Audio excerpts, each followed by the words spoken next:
Dalam rapat umum pemegang saham tahunan PT Esa Industries Indonesia Tbk, pada Kamis 18 Juni 2026 pemegang saham sepakat mengesahkan pembagian dividen tunai total 50,5 juta US dollar.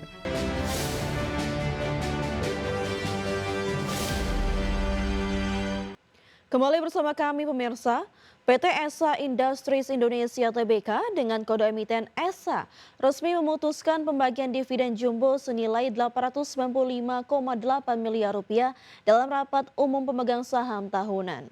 Alokasi dividen tunai ini sukses mencetak rekor tertinggi sepanjang sejarah perusahaan melantai di bursa dengan menawarkan keuntungan dividen yield yang sangat atraktif bagi investor. Dalam rapat umum pemegang saham tahunan PT Esa Industries Indonesia Tbk, pada Kamis 18 Juni 2026 pemegang saham sepakat mengesahkan pembagian dividen tunai total 50,5 juta US dollar. Nilai fantastis tersebut setara dengan 895,8 miliar rupiah yang diambil dari akumulasi laba bersih tahun buku 2025 serta saldo laba di tahun perseroan. Manajemen memutuskan menetapkan rasio pembayaran dividen sebesar 135% dari total laba bersih tahun lalu yang tercatat sebesar 40,3 juta US dollar. Untuk menutup kekurangan alokasi sebesar 10,2 juta US dollar, pihak korporasi memastikan akan mengambil dana dari pos saldo laba ditahan pada periode tahun-tahun sebelumnya.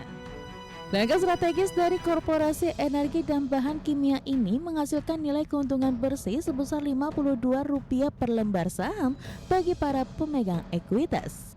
Angka pembayaran ini tercatat melonjak tajam hingga 5 kali lipat jika dibandingkan dengan dividen tahun buku 2024 yang hanya sebesar Rp10 per saham.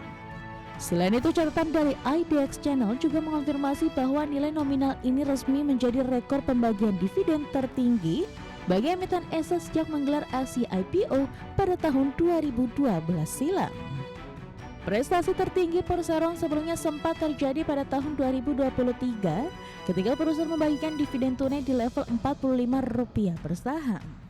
Adapun pada penutupan sesi perdagangan hari Senin 22 Juni 2026, posisi harga saham Esa bertengger kokoh di level harga Rp645 per lembar. Kapitalisasi harga pasar tersebut sukses mencerminkan perolehan indikator dividen yield yang sangat kompetitif, yakni berada di kisaran 8,1%. Berdasarkan jadwal resmi yang dirilis manajemen, masa hukum dividen di pasar reguler dan negosiasi akan jatuh pada 26 Juni 2026. Sedangkan untuk proses eksekusi pencairan serta pembayaran penuh dividen tunai kepada pemegang saham yang berhak dijadwalkan selesai pada 15 Juli 2026. Berbagi sumber IDX Channel. PT Surya Semesta Internusa Tbk menetapkan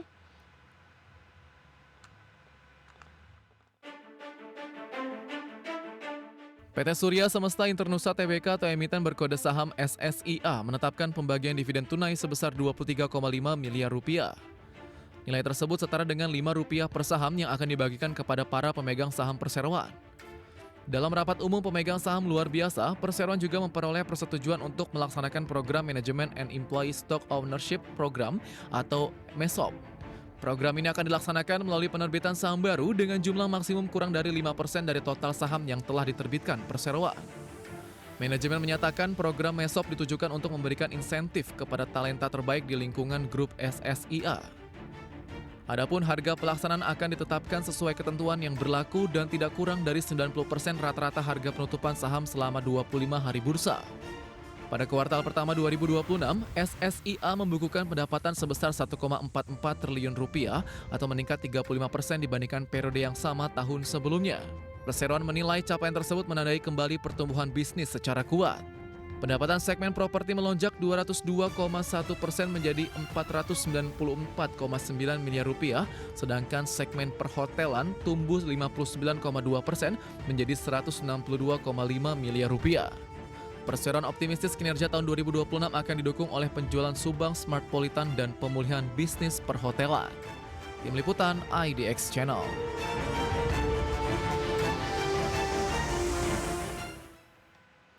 Pemirsa, PT Chandra Asri Pasifik Tbk akan menerbitkan obligasi berkelanjutan 5 tahap 3 tahun 2026 dengan nilai pokok 2,25 triliun rupiah. Dana hasil penerbitan obligasi akan digunakan untuk memenuhi kebutuhan modal kerja perseroan. PT Chandra Asri Pasifik Tbk atau emiten berkode saham TPIA akan menerbitkan obligasi berkelanjutan 5 tahap 3 tahun 2026 dengan nilai pokok 2,25 triliun rupiah. Penerbitan ini menjadi bagian dari program penawaran umum berkelanjutan dengan target penghimpunan dana mencapai 6 triliun rupiah. Obligasi yang ditawarkan terdiri dari 4 seri dengan tenor berbeda. Seri A memiliki nilai pokok 1,31 triliun dengan bunga 8,5%, sedangkan seri B senilai 532,19 miliar dengan bunga 9%. Adapun seri C ditawarkan senilai 117,52 miliar rupiah dengan bunga 9,5% dan tenor 5 tahun. Sementara seri D memiliki nilai pokok 221,82 miliar rupiah dengan bunga 10% dan tenor 7 tahun.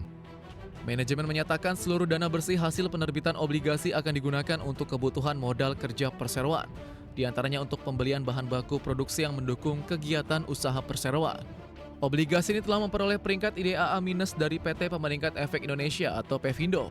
Masa penawaran umum akan berlangsung pada 6 hingga 9 Juli 2026 dan dijadwalkan tercatat di Bursa Efek Indonesia pada 15 Juli 2026.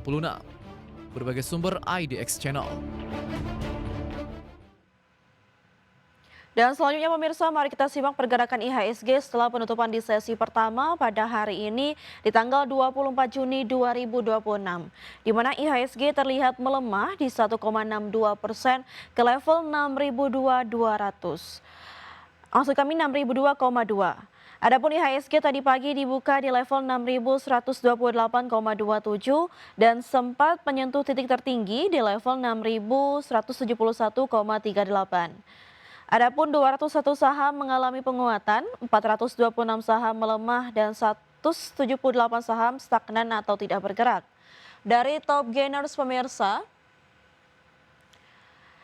yang pertama ada saham MTEK yang menguat di 4,59%, Buka menguat di 6,19%, JSMR menguat di 3,86%, SCMA menguat di 12,12%. Dari top losers pemirsa atau saham-saham yang mengalami pelemahan terdalam antara lain ada TPIA yang melemah di 4,39%, BMRI melemah di 2,43%, DSSA melemah di 3,01%, dan Bumi melemah di 5,39%. Dari pergerakan sektoral pemirsa, teknologi mengalami penguatan di 0,25%, sementara barang baku melemah cukup dalam di 3,45%, energi melemah di 2,86%, dan industri melemah di 0,57%.